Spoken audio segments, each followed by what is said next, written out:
Let's see, we're going to be on Mars again. I did make the decision last minute to say, we're just going to play all the... All right, we are loaded in, ready to go for game number 3. Let's see, we've got Divali's, Mr. X, Adderfield, and Polina competing this time around. We've got a warehouse colony with expensive glass, so expensive steel as well, expensive aluminum upgrades. Might be a little bit slow at first, but those resources are going to prove to be quite profitable long term. Unless you found his nomad. Yeah, Philothenic. What are we going to have players found? We're going to see one nomad go right south of the colony and up and crush as much aluminum as possible that's near for water. I guarantee it. They'll probably found first. That's my prediction. There's enough silicon that you could see maybe 2 nomads. The question is there enough aluminum? Is that the only major patch of aluminum? Yeah, there's that crush going on. Oh, yeah, it just stomps all the aluminum. There are now only low aluminum on this map. Yeah, Scientist, where Polina went, was one of the places that I'm looking at. She's not too far away from water. And if she thinks that's too much, a Scientist advantage going for patents can get teleportation, fix that. When in doubt, going for expansive is never a bad choice. I'm not sure about this placement, though.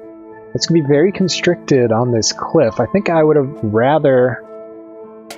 I don't know. So in the water. In the water. There are nukes, though, but expansive have plenty of claims. So, yeah, I think at the end of the day, I'd rather ship the iron down to the water so that way you have room to expand. Yeah. You have so many claims as expensive. You really don't want to be stuck on a cliff because you will eventually become quite constrained. On this map, that's a very bad thing because there are EMPs available, there are circuit overloads available, there are network viruses available. It will be very easy to punish players who group their buildings up too much because that's the counter to the economies of scale that we discussed in the last game. If you're taking advantage of those adjacency bonuses, too many buildings next to each other, it is entirely possible that other players will simply bombard you with black market until you are knocked out of the game. That's definitely something that Adderfield in particular is going to have to worry about this game. Yep. Divalis? What are we? How are we saying it again? Yeah, something. Divalis? Diva. Why not just Diva? Diva. We'll go with Diva.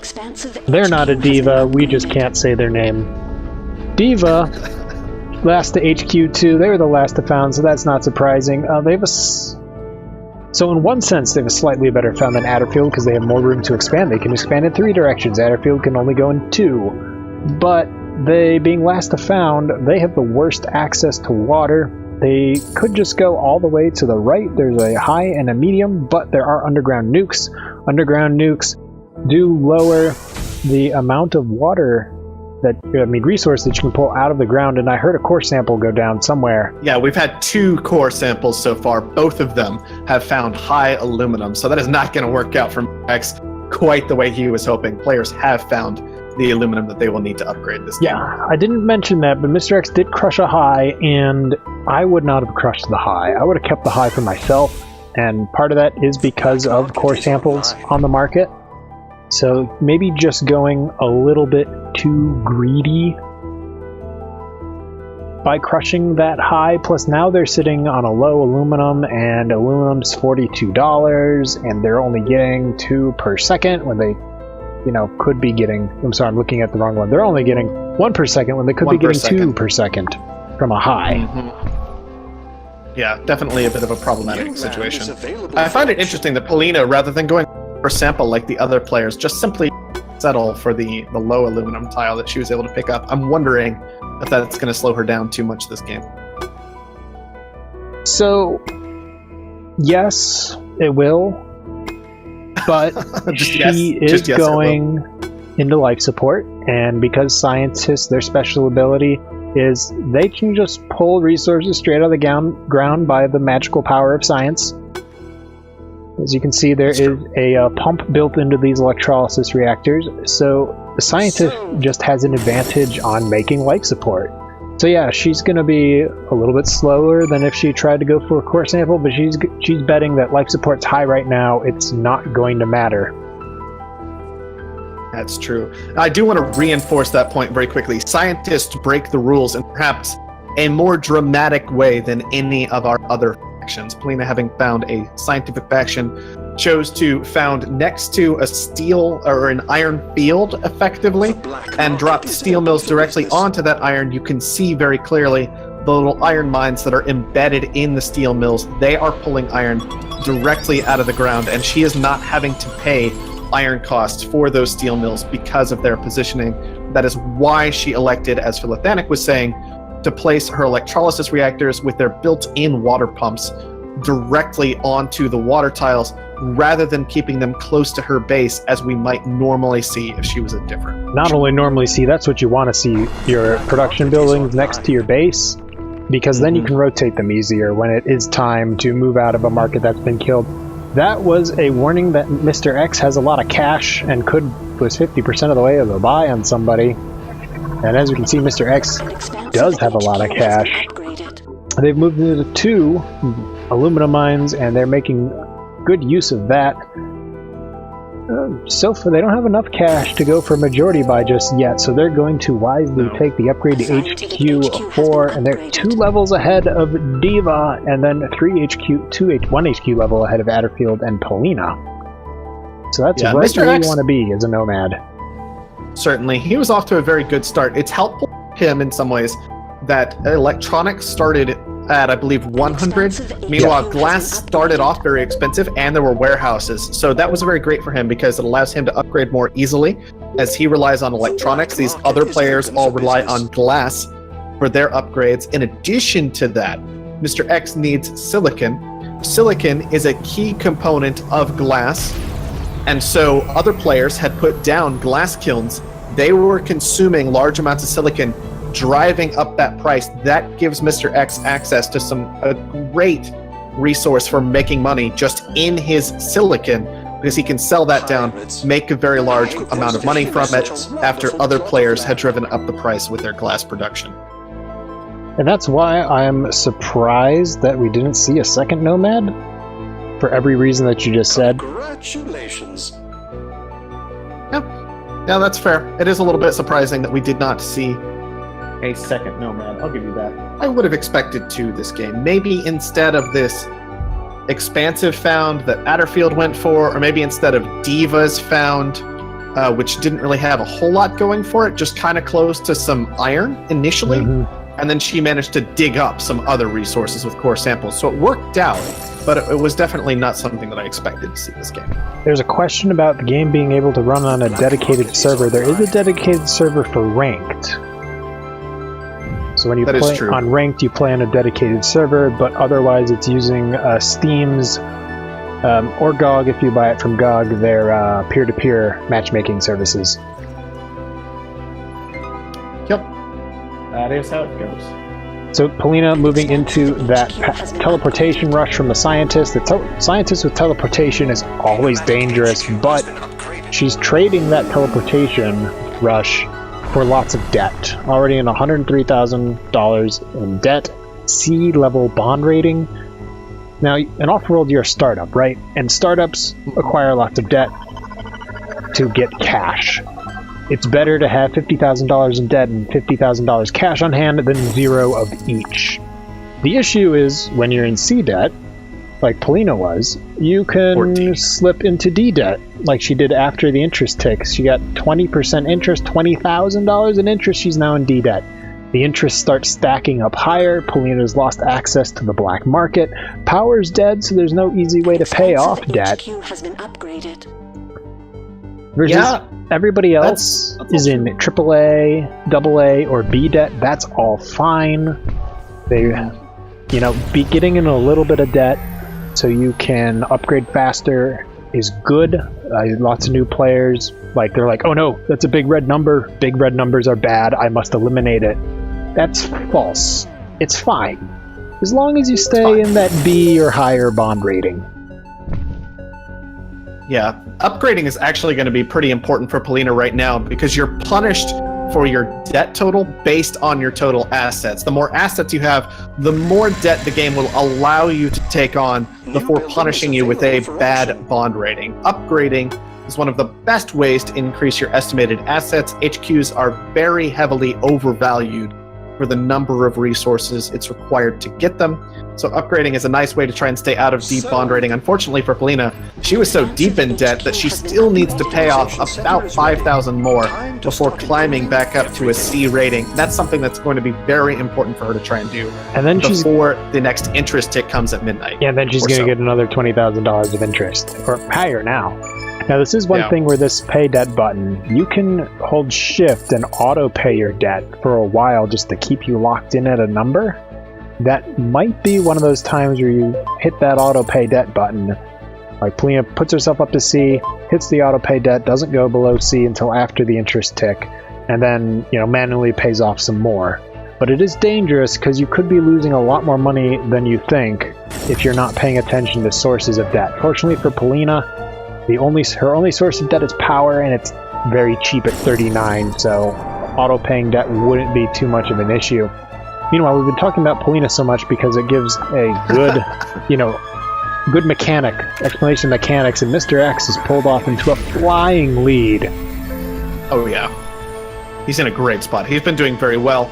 Other players have been attacking him with the black market as they can, but that has not been enough to slow down Mr. X. He is threatening a purchase onto Divalis right now, as they have elected to build an off-world market rather than securing their stock. He could try and pick up that majority and force them to respond to it, perhaps by even having to cancel out of the off-world market construction. We'll see what Mr. X chooses to go for. Well, Divalis is going to purchase one stock to try and make them look less enticing. Now, it's true. There are holograms available, and Divalis did build an off-world without a hologram. The location they picked is a great spot to build an off-world because it has, what is that? Is that just 3 adjacencies here? It's or is that 3 4? adjacencies. 3. But that's still great. That is a 30% bonus to the speed that off-world launches at. So that is very, very nice long-term for that positioning. But it's dangerous because everybody sees it. Everybody sees it. Nobody wants it to be up. Look at these prices on the black market. 6K EMPs, 3K dynamites, 2K circuit overloads, 2K network viruses. Like, people are just going to start tossing the black market at this thing because they know that the longer it's up, the more money Divalis is going to get. Even though it's only $25,000 per second, it's still worth it to throw a 3K dynamite at an off-world. So, your first, in Divalis' position, his first off-world, I like the thinking of going for an off-world early, but the first one should have been holograms somewhere in their base. Yeah, definitely. This is a very, very vulnerable position, especially as we're talking market. Now, it looks like Mr. X went for a test EMP. He wanted to see if it was defended. So he dropped an EMP kind of out in the middle of nowhere here, not directly on top of the market. And this allowed him to see if there was a goon squad there without directly targeting that goon squad. Because the market was within the radius of the EMP, the goon squad revealed itself. It showed, I'm defending this market.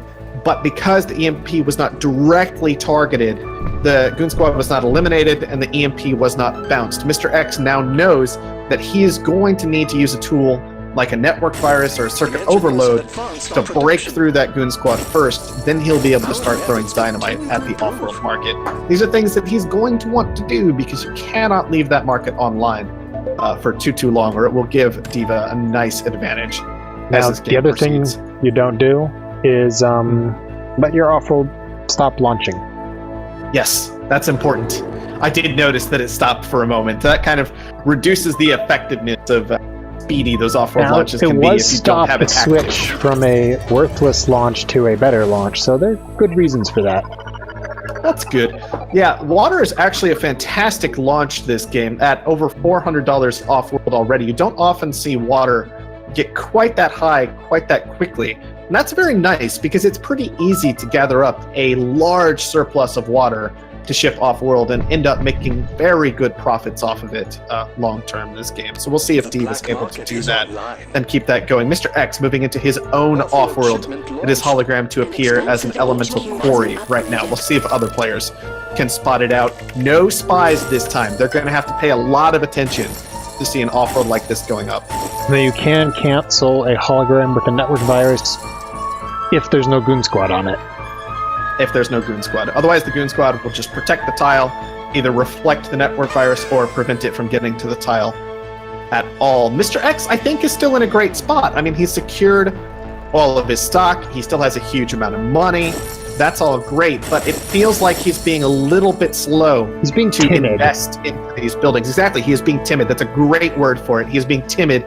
He's not being aggressive with his cash, and that's really what you want to do when you have this. So there's two things that you could have done with knowing about Diva-Liz Offworld there. You could attack the Offworld, which is what Mr. X is doing, or you could own the Offworld by buying Diva-Liz. I like that option better, personally, but I think that what is that? 30 times 5. $150,000 just sitting there in Mr. X stock right there. I would rather have that $150,000 sitting in Diva-Liz trying to buy him out. I would agree with that assessment wholeheartedly. But it's not the direction Mr. X has gone, so oftentimes nomads in particular will try and be aggressive. They want into the game quickly. This is because nomadic bonuses kind of help you out a little bit more at the start of the game. They let you upgrade quickly. You don't have to ship resources over long distances in particular, so you get ahead of everybody else. Then you try and exploit that lead while they're still at HQ3, HQ4, before the game proceeds too far. And Mr. X hasn't done that this game, so I'm a little bit concerned about him. Instead, he's allowing these scientific and expansive players to continue to upgrade, and their advantages really kick in the late game. The scientist has very efficient claims, and they have a lot of time to gather up the patents that they enjoy so much. You can see Polina has a large number of them now. Yeah, and you can see... Meanwhile, the expansive players have a lot of claims. So as the game goes on and on, I get more concerned about Mr. X because all these other players have strong late game advantages. Yeah, Diva is right now in almost $400,000. Well, some of that was in an Offworld. That was a very expensive Offworld. $115,000 for an expansive, and it's only making $30,000 a launch. I don't think that second Offworld was worth it. Maybe not right away. It's hard for me to say because Diva-Liz isn't under any kind of real threat right now. And so even if it's going to take a long time for that Offworld to kind of make its money back, it still could end up being a great building long term. It could make a pretty absurd amount of money if Diva is having trouble finding other places to make money this game. That said, like, glass kilns are fantastic. I imagine if you can get a hold of plenty of carbon, electronics or something you really would like to be in. Carbon scrubbing was taken away by Polina, who we haven't really paid much attention to, but it's worth pointing out that Polina has managed to recover from the terrible debt situation, has secured all of her own stock, has picked up a lot of valuable patents, and has started moving into optimizations. Actually has 9 optimizations completed and is just now moving into Offworlds. We'll see if she's managed to catch back enough to actually threaten people this game, but this is looking a lot better for her than they were about 10 minutes ago. Yeah, it does. She's definitely... She has played her... You sound unconvinced. Well... is what I'll say about that. That, and there was something in my throat I was trying to discreetly clear out. Fair enough. But yeah, she has improved her situation a lot. She's still running behind the 2 leaders, which are Diva-Liz and Mr. X right now, but she does have all her stock, unlike Diva-Liz does. If you're Diva-Liz, it's like, okay, now is when you purchase your own stock. Your own stock. You don't want to be the first person to purchase other people's stock if you can help it. It's unless you can get that for free. I'm sorry, for cheaper.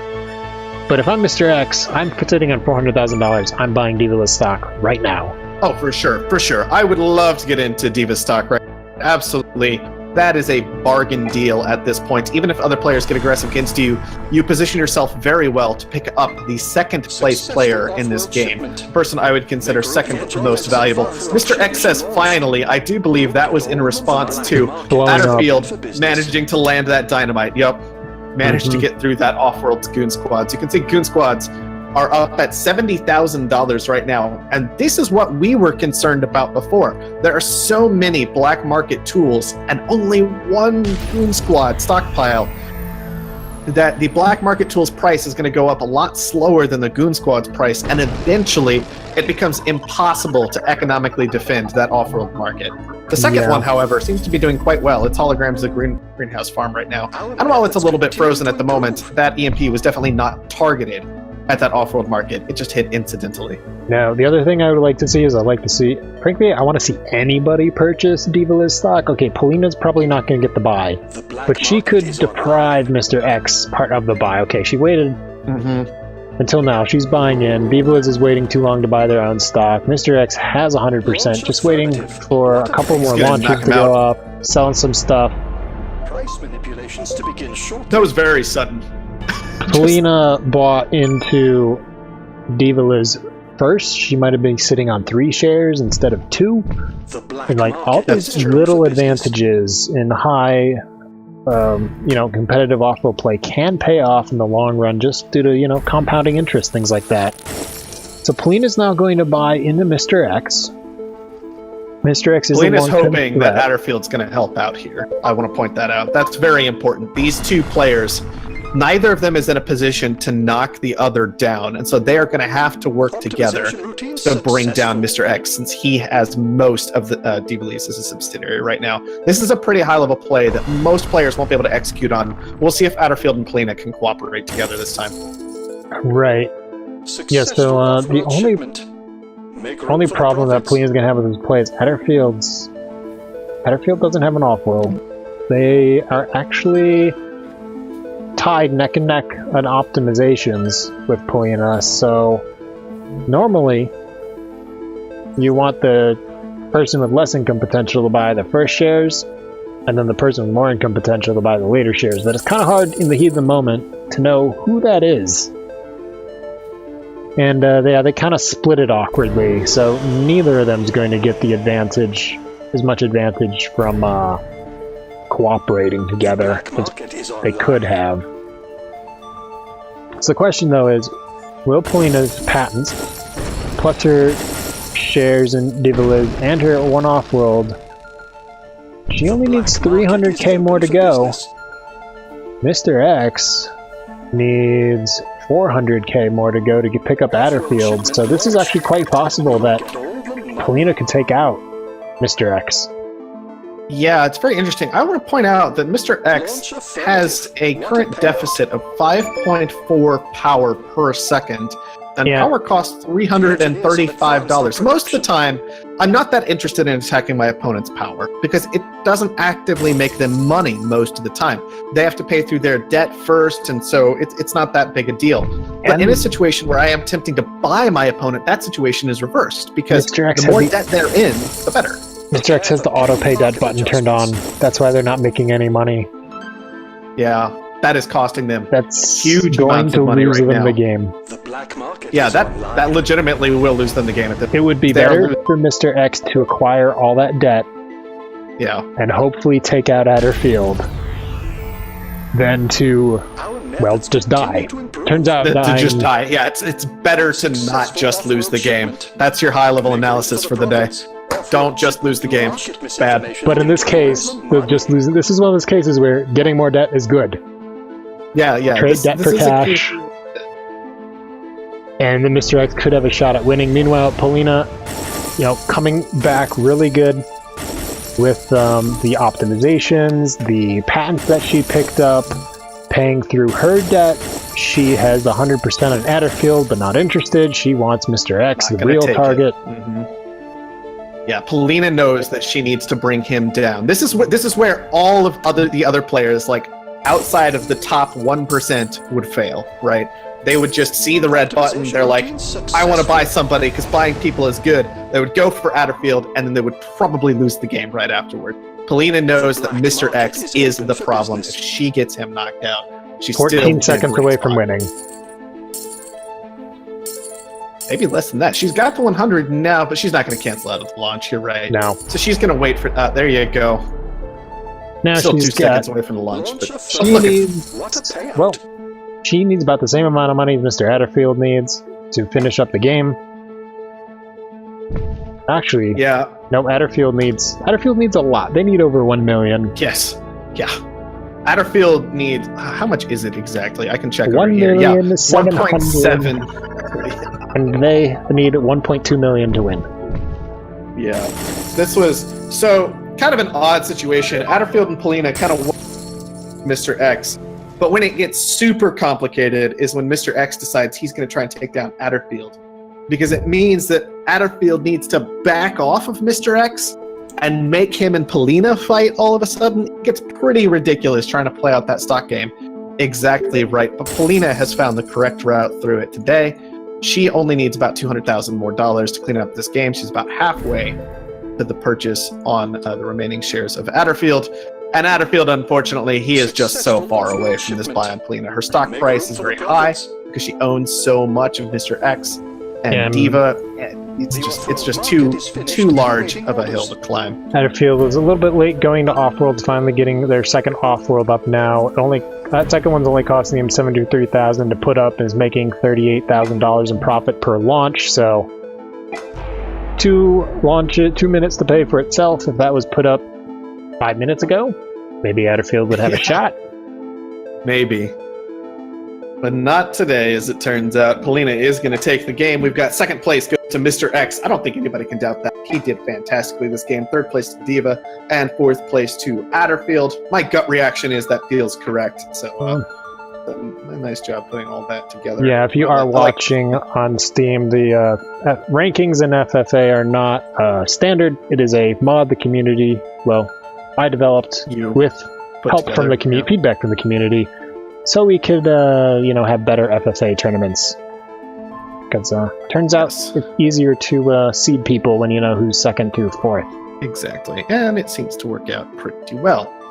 This past game shows you one of those important lessons in Offworld Trading Company is if a scientist has a bunch of patents and they look like they're dead, they're not actually dead. Not actually dead, indeed. You need to pay attention to them because a scientist with patents is a very, very dangerous opponent. Simply because their claims are so much more efficient, right? Using that science ability to get the input straight out of the ground when they're doing production, so... Yeah, we didn't talk about it much as it was happening. We covered it very, very... Later on, there were moments where water was over $100 per unit of water. So that's basically an extra $100 in Polina's pocket per tile she has pulling water out of the ground in order to make things like food or fuel and oxygen. So that ends up being very important when we get to those late stages of the game. You can just make so much money compared to everybody else. Yeah, so scientists are definitely a late game faction. So Mr. X spent so much time trying to take out this Offworld that Diva Liz had. When Polina was in D-debt, if they just threw a couple of EMPs over at Polina's way, they might have been able to get a nice cheap scientist as a subsidiary first, and that would set you up for being in a position to actually take the game. It definitely would. These sorts of things are, more obvious in hindsight. But this also gets back to what we were talking about before, where the Nomad's advantage is really he needs to press that home quickly. If he allows the game to go on too long, those kinds of bonuses will start really ramping up, and eventually the scientists and the expansive players will get their engines running, and they'll just overwhelm you almost no matter what advantage you've managed to push for yourself if you haven't really locked the game down.